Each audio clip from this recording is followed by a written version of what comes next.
Malam ini kita menyadarkan diri kita, terlebih lagi yang berceramah, jangan kau hanya sampai menyampaikan ayat saja, hai Abdul Samad. Apakah kau yang bicara itu hatimu sudah hidup? Senantiasa merasakan diri, aku orang paling hina, aku orang paling kotor, ditempelkan kening ke lantai di tempat yang diinjak tapak kaki, mengatakan bahwa aku bukan siapa-siapa. Ketika engkau merasa dirimu tinggi di atas, kau bukan apa-apa, karena yang paling tinggi di badanmu pun kau tempelkan. Tapi saat kau jatuh, rendah, down, stres, kau jangan merasa rendah, karena kau tegak berdiri di hadapan Allah. Kau angkat dua tangan, Allahu Akbar. Di dalam diri ini disebut dia dengan qalb. Kenapa disebut qalb? Orang Arab menyebut qalb, qallaba, karena sifatnya berbolak-balik. Pada saat selesai salat, astaghfirullahalazim, tidak ada yang paling bersih, dia bersih. Tapi pada saat petang sore hari, yusbihu mu'minan, paginya putih, bersih, tak bernoda. Wa yumsi kafiran, petangnya hitam. Makanya dari pagi dibersihkan. Solat subuh bersih, solat zuhur bersih, condong matahari solat asar bersih, tenggelam matahari solat maghrib bersih, sempurna gelap malam solat isya bersih, tengah malam bangun tahajud munajat di tengah malam orang tertidur. Wa tusalli bil laili wan nasu niyam, engkau tegak di waktu malam di saat orang semua sedang tenggelam dalam lelap tidur panjang. Tapi engkau menangis meratap mengenang dosa begitu banyak. Sab'atun yudhilluhumullah, di antara 7 yang mendapatkan naungan Allah. Yauma la dhilla illa dhilluh, hari itu tak ada naungan kecuali naungan Allah. Di antara yang mendapatkan naungan itu adalah rajulun zakarallah, orang yang berzikir, munajat, muhasabah diri di tengah malam, sunyi, sepi. Fafadat ainahu, menetes air matanya. Berapa banyak sudah harta dititipkan Allah, berapa kupakai untuk zakat, wakaf, infak, sedekah, wasiat, hibah, ghanimah, harta rampasan perang di zaman Nabi. 7 harta yang akan menolong di hadapan Allah, 1 pun tak dipakai. Umur diberikan Allah 40, 60, 70. Berapa yang kupakai untuk menolong agama Allah? Berapa yang kupakai untuk mengingat Allah? Mata, tangan, telinga, kaki akan diminta tanggung jawab di hadapan Allah. Al-yawma nakhtimu ala afwahihim, mulut terkunci. Wa tukallimuna aydihim, tangan akan bicara. Wa tashhadu arjuluhum, kaki akan bersaksi di hadapan Allah. Siapa yang bisa menolong waktu itu? Kalau pernah tangan ini saat punya kekuasaan, 1 coretan tanda tangan bisa mempermudah urusan masjid. Sebutir kekuasaan yang dititipkan Allah bisa dipakai menolong agama Allah. Itulah yang akan menolong di hadapan Allah. Apa yang disampaikan malam ini, semua biaya pengurusan masjid nol. Itulah sesungguhnya yang akan menolong di hadapan Allah. Adapun harta yang disimpan, tabungan, deposito, tanah, rumah, kendaraan, semua akan tinggal menjadi harta warisan. Lalu yang kita bawa mati apa? Dulu dibangga-banggakan, dihormati, dimuliakan. Yang kami muliakan Al-Mukarram, Al-Ustadz. Tapi pada saat tiba masanya, yang kita bawa tak lain tak bukan, innallaha la yanzuru ila ajsamikum, Allah tak menengok badan, fisik, bentuk tubuh, baju, ini sampulnya saja. Wala ila suwarikum, Allah tak menengok rupa, wajah. Walakin yanzuru ila qulub, hati kamu yang bersih itulah yang kau bawa menghadap Allah Subhanahu wa taala. Yauma la yanfa'u malun, harta tak berguna, wala banun, anak tak bisa menolong. Harta tak berguna, anak tak mampu menolong. Illa man atallah, kecuali orang yang datang menghadap Allah biqalbin salim, dengan hati yang bersih, hati yang tulus, hati yang memercikkan cahaya iman, hati yang bersih dari hasad, busuk hati, sum'ah, riya, takabbur. itulah yang menolong di hadapan Allah Subhanahu wa taala. Tulang, kulu, kulit, darah, lemak, sumsum akan menjadi santapan cacing tanah. Begitu besok pagi pintu kamar tak bisa diketuk, istri bolak-balik membangunkan tak terjaga, dipegang pipi sudah sejuk macam es batu, tanda jantung tak lagi berdetak, maka darah mulai berubah menjadi nanah, busuk. 1, 2, 3 hari kalau tidak disuntik formalin, jasad paling busuk jasad manusia, karena semua dia makan herbivora, tanaman saja. Tapi kita ini omnivora, semua masuk. Maka begitu mati, paling bagus orang Islam paling cepat dikuburkan. Selesai acara pemakaman, habiskah masalah, muncul masalah baru. Disitulah kita baru sadar. Apa kata Imam Ali radhiyallahu anhu? An-nasu niyam. Semua manusia waktu hidup itu tidur. Bapak tidur, ibu tidur, saya tidur. Semua orang waktu hidup itu tidur. Falamma matu, ketika dia mati, disitulah dia baru terjaga dari tidur panjang. Saat Israel mencabut nyawa, ditarikkannya adalah satu sentapan yang kuat. Disitulah kita baru terjaga dari tidur panjang. Betapa aku meninggalkan salat, betapa aku tak berzakat, betapa dulu kekuasaan. Aku lulus umur 30, pensiun 58, 28 tahun, apapun tak pernah kubuat untuk agama. Sibuk membesarkan anak, sibuk mengurus warisan. Anak pun tak ingat dengan kita, karena kita lupa menanamkan pendidikan agama di dalam otak kepalanya.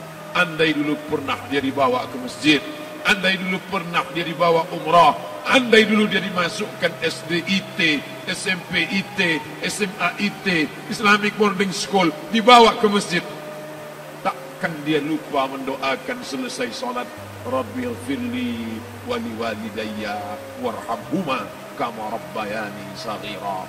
Harta yang banyak tak sempat menolong agama Allah. Anak tunggal semata wayang tak sempat dididik agama. Istri meninggalkan dalam keadaan stres susah hatinya karena dia tak diajarkan sabar menerima ridha ketetapan takdir Allah. Dan paling celaka, tak pernah anggota tubuh ini dipakai untuk berzikir, muhasabah, mengingat Allah. Tak pernah mata dipakai menengok Quran, kitab suci Allah. Tak pernah dipakai hati merenung sejenak, apa yang akan kubawa mati menghadap Allah Subhanahu wa ta'ala. Malam ini saya tak minta diajak ceramah tentang hukum zakat, hukum puasa. Yang ditanya adalah bagaimana kita merenung sejenak. Abdul Somad, engkau berhadapan dengan para pegawai Badan Pertanahan Nasional Provinsi Riau, berkumpul 12 kabupaten kota. Ini orang-orang ngurus tanah, dari dalam tanah naik ke atas tanah, ngurus tanah, ngurus tanah, ngurus tanah, masuk ke dalam tanah. Abdul Somad dari dalam tanah naik ke atas tanah, ceramah, masuk balik ke dalam tanah. Yang kau bawa apa? Baju koko tinggal, peci tinggal, pakaian kehormatan tinggal. Yang tentara belum pernah saya diundang. Ustaz besok datang takziah, bapak tentara meninggal, tahu-tahu kain kafannya loreng. Tak ada. Yang kau bawa kain tidak berjahit, disobek, kerak. Itu yang akan menyampul kulitmu yang selama ini kau dimandikan, dibersihkan oleh ibumu dulu 60 tahun yang lalu. Sampai masanya kau lupa kapan kau dimandikan dulu. Sekarang ruh melihat, disebut dia ruh karena dia raha ya ruhu ruh, seperti aroma semerbak yang datang pergi hingga ruh. Sampai masanya dia datang masuk ke dalam jasad ruh, sampai masanya dia pergi meninggalkan jasad. Malam ini dimuliakan Al-Mukarram Haji Abdul Somad LCMA. Kenapa Abdul Somad ini dimuliakan? Karena ruh hinggap sejenak sebentar, sampai masanya besok pagi dia ruh keluar dari dalam tubuh ini. Anak yang katanya ayahku sayang, istri katanya kaulah abang, sampai masanya mereka tak lagi mau mendekat. Rumah itu saya yang buat, saya yang mengukurnya.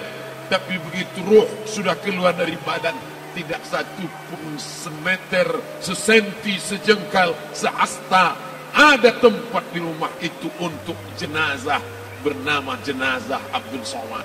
Dulu orang bertanya, rumah Ustaz Somad di mana? Hari ini orang tidak lagi bertanya, tak lagi menyebut nama. Orang sudah mengatakan kuburnya mana. Dulu kalau dia masuk masjid, didatangi orang, disalami orang, mahasiswa, anak-anak, remaja mencium tangannya sebagai tanda hormat.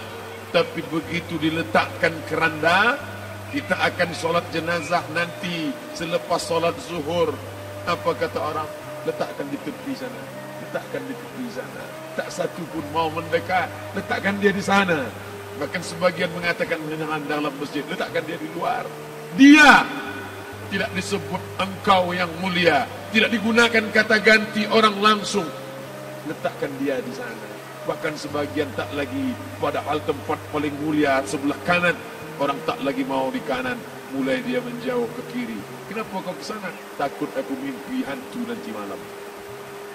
Mana kawan, sahabat, andai tolan, anak menantu, teman sekantor, semuanya pergi meninggalkan.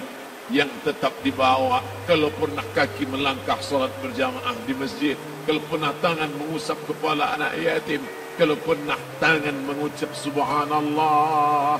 Nanti di akhir tausiah kita akan berzikir, munajat, muhasabah diri, berdoa, mengenang apa yang akan kita bawa menghadap Allah Subhanahu wa taala. Datang malaikat membawa kain kafan dari cahaya, akan menyambut ruh yang mulia. Hadis riwayat Ahmad bin Ambal dalam kitab Al-Musnad, turun malaikat berlomba-lomba membawa kain putih dari cahaya, menunggu ruh akan keluar.